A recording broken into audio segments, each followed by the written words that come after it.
माननीय राज्यपाल महोदय के अभिभाषण पर बोलने का अवसर दिया, इसके लिए आपको धन्यवाद। जोहार।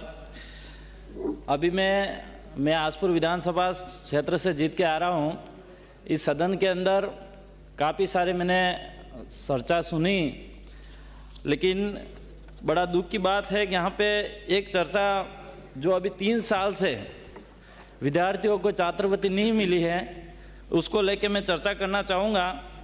जो आज मैं ट्राइबल एरिया से आता हूँ और वहाँ पे कई विद्यार्थी हैं जो आर्थिक रूप से कमज़ोर होते हैं और नियमित विद्यार्थी रहते हैं। कॉलेज के अंदर बीएड करने वाले, एसटीसी करने वाले और डिप्लोमा और बीएड करने वाले, उन बच्चों की 3 साल से छात्रवृत्ति नहीं आई है। आज वो बच्चा एक छात्रवृत्ति उनका एक माध्यम है, उनका एक पेंसिल से लगा के, पेन से लगा के किराए और आर्थिक रूप से मजबूत कमजोरी होने की वजह से कहीं न कहीं वो बच्चे छात्रवृत्ति नहीं मिल पाई है। तो मैं सरकार से भी निवेदन करना चाहूँगा कि उन बच्चों की छात्रवृत्ति सही समय पे दिलाया जाए, क्योंकि सबसे ज़्यादा कई बच्चे ऐसे हैं जो एसटीसी और बीएड करने जाते हैं, ब्याज पैसे लेके उनके फीस भरी जाती है, लेकिन 3 साल से आज ब्याज भर रहे हैं और आज तक वो छात्रवृत्ति नहीं आई है। तो मैं सरकार से, डबल इंजन की सरकार से भी निवेदन करना चाहूँगा कि आप 3 साल ब्याज सहित उन बच्चों की छात्रवृत्ति देने का कष्ट करें।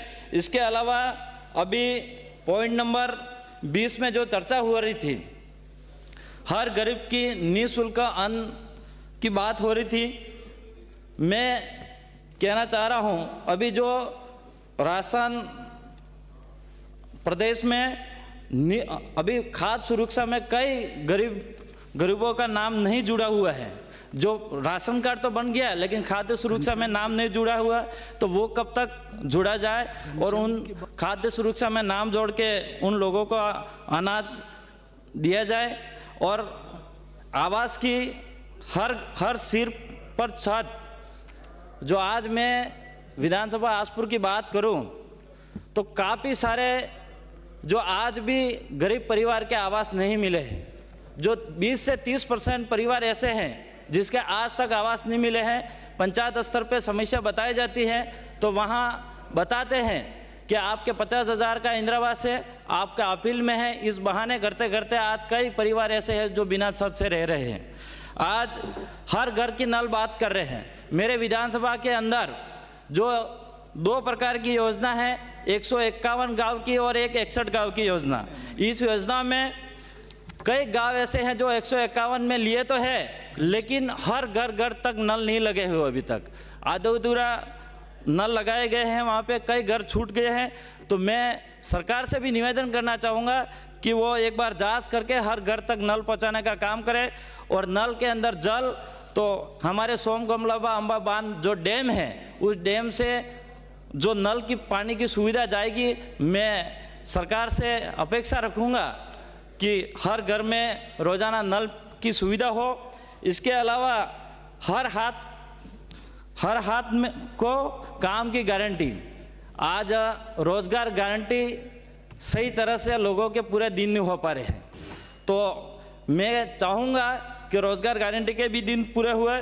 और खेत में पानी की बात आए तो आसपुर विधानसभा के अंदर सोमकमलाबा अंबा बांध और माही डैम से जो नहरें आ रही हैं, वो नहरें आज जो खेतों तक, अंतिम खेत तक सही तरह से पानी नहीं पहुंच पा रहा है। कई नहरें ऐसे हैं जो मरम्मत करने की ज़रूरत है, लेकिन आज तक मरम्मत कई करी है तो टुकड़ों में करी है, पूरी तरह से नहीं हो पाई है। तो मैं सरकार से भी निवेदन करना चाहूँगा, वो नहरें विभाग के द्वारा मरम्मत करा के जो भी रिपोर्ट लेनी पड़े लेके उस नहरों को विधिवत रूप से किसानों को अंतिम खेत तक पानी पहुंचाने का काम करें। महिलाओं की बात करें तो आज हमारे ट्राइबल एरिया के अंदर महिला सुरक्षा की बात करें, वहाँ पे एक सबसे बड़ी समस्या यह है कि आज एक पोक्सो केस में सबसे ज़्यादा दिक्कतें हो रही है वहाँ पे। आज गरीब परिवार से जो बच्चा है, इस बच्चों को मतलब पता ही नहीं है और कहीं न कहीं आपसी संबंध किसी कारणवश हो जाते हैं और परिवार में झगड़े की वजह से पुलिस प्रशासन एफआईआर दी जाती है और उस परिवार को फंसाने के बाद 20 साल की सज़ा दिलाई जाती है, उस परिवार के साथ बड़ा दुख होता है। तो उस पर भी सरकार थोड़ा ध्यान दे। और केसाराम जी चौधरी।